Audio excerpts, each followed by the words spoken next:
Yesu nashimwe. Ndabaramukije mwese mu izina ry'umwami wacu Yesu Kristo. Ndashimiye Imana impaye aka kanya ngo dusangire ijambo ry'Imana. None rero tudatebeje turabe guharura igice ca 13 na 14 ndaberekaho dusoma.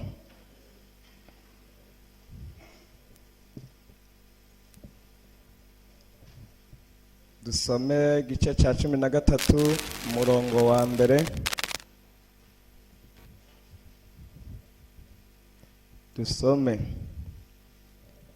Uhoraho abarira Mose ati tuma abantu baje gutata igihugu c'i Kanani mbahaye mpaye Abisirayeli, ukure umuntu umwe mu miryango y'abasekuruza asanzwe ari mukuru muri bo. Yesu aduhezagire. Hirya kuri 25 havuga ngo inkuru abatasi bagarukanye. 32 babarira Abisirayeli inkuru z'agacabutu z'ico gihugu batase, bati igihugu twanyuragiyemwo tugitata ni igihugu kimiragura abantu baho, kandi abantu bose twabonye n'abagabo barebare cyane, kandi twabonye bigatanya aribo Banaki bakomotse ku bigatanya nyene. Ku ruhande rwacu twabonye ko tubameze ko nk'inzige, nabo kandi bakabona ko ariko tumeze. 14 umurongo wa mbere ndaza gusimba naho nyene. Ishengero ryose riraturikisha riraboroga, iryo joro abantu bararira. Abisirayeli bose bidodombera Mose na Aroni, koraniro ryose rirabaririra ritesi iyo tuba twaraguye mu gihugu ca Egiputa canke tukagwa muri ubu bugaragwa.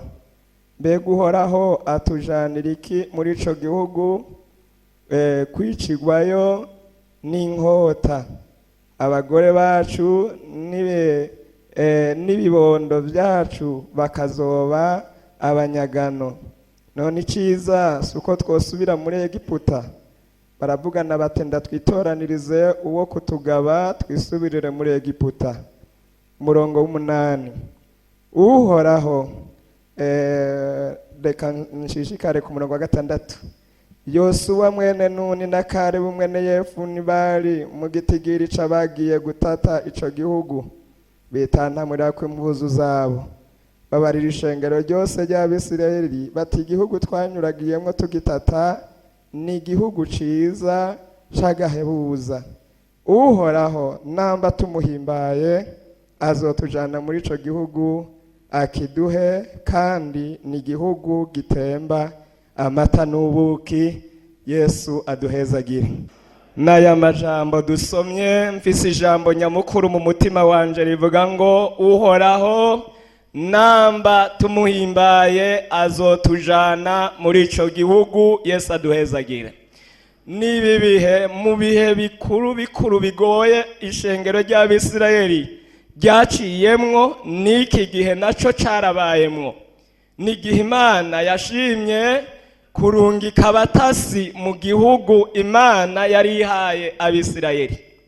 Aba bantu b'abatasi baragenda baratata ico gihugu nk'uko Imana yabarungitse kugitata. Bagarutse nibyo baragitase, baracitegereza barabona ingene kimeze, baritegereza barabona ibigoye n'ivyoroshe, barabona ivyitwa mananiza n'ibindi byose uko vyitwa baravyitegereza barabibona. Igihe kigeze rero bahindukira mu ishengero bari basize nk'uko bari batumwe, bazana inkuru nk'izi tumaze gusoma. Uko nyene twazisomye niko bazizanye. bazana inkuru zidasanzwe mu bantu. Yesu adutabare cyane. Hari inkuru zidasanzwe, hari ibigoye, hari ibintu umuntu ashobora gushika imbere akabona nyene ko bigoye. Yesu aduhezagire cyane. Umuntu ariko aravuga ibintu bigoye, mu bisanzwe uriko urabivuga ntushobora kubivuga nk'ibigoye nyene, mugabo umuntu yabibayemwo arashobora kukubwira atandi mu bintu bigoye. Hari ibihe bigoye canke ibintu bigoye umuntu ashika imbere hamwe n'impanuro canke no kumushikira usanga bigoye gose. Abisirayeli rero babashikiriza izi nkuru zivuga iki gihugu Imana yari yarasezeraniye aba bantu mbere yagira ibahe. Abazanye izi nkuru, mu bisanzwe izi nkuru za mbere sinzi n'aba bantu bahavuye bazana iyindi nkuru nziza, sinzi ingene n'abanyene sinzi aho bari, ariko ababanje bavuga ibikomeye by'ibigatanya babonye muri ico gihugu. Yesu adutabare cyane. Bavuga ngo igihugu twanyuragiyemwo ni igihugu kigirane kimiragura abantu baho, kandi abandi bahawe inkuru ngo igihugu ndabahaye. Imana yavuze ngo toranya abantu bakuru 12 baza mu batume batse kuraba igihugu ndabahaye. Imana idufashe gose. Mugabo bagishitsemwo basanga ngo ni igihugu kimiragura abantu baho, bavuga ngo ni igihugu kirimwo abantu barebare cyane, ni igihugu kirimwo abanaki, abantu baho ko twababonye twebwe tubameze ko nk'inzige, kandi ubwabo nabo nyene niko batubonye. Imana idufashe cyane.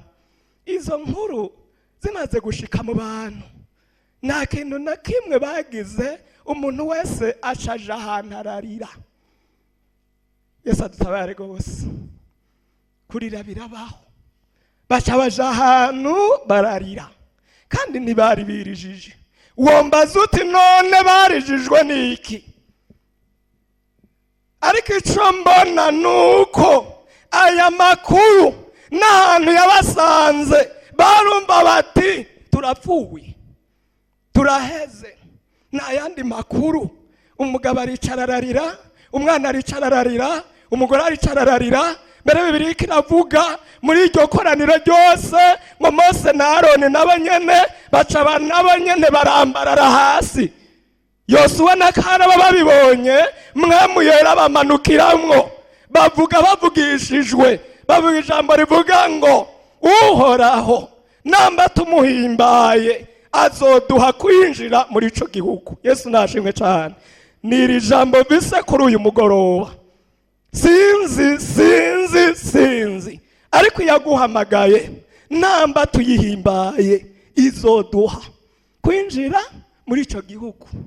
Abadayimoni bo vyemera batovyemera, namba tumuhimbaye.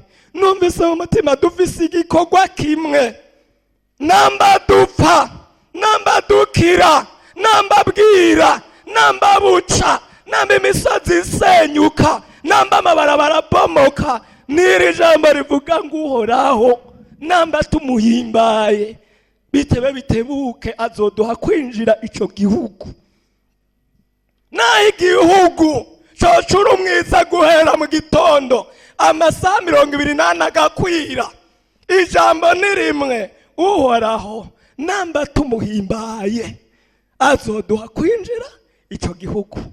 Namba umuhimbaye rema, namba umuhimbaye ivyo ubona bikaba ushobora kuja muri mwemu yera ugahagarara imbere y'Imana, naho ba mu muriro ugahagarara imbere y'Imana na mwema akabikwemerera. Niri jambo ndakuzaniye, Uhoraho namba tumuhimbaye azoduha kwinjira muri ico gihugu, kandi vyarabaye. Imana nibahezagire. Dusenga Imana.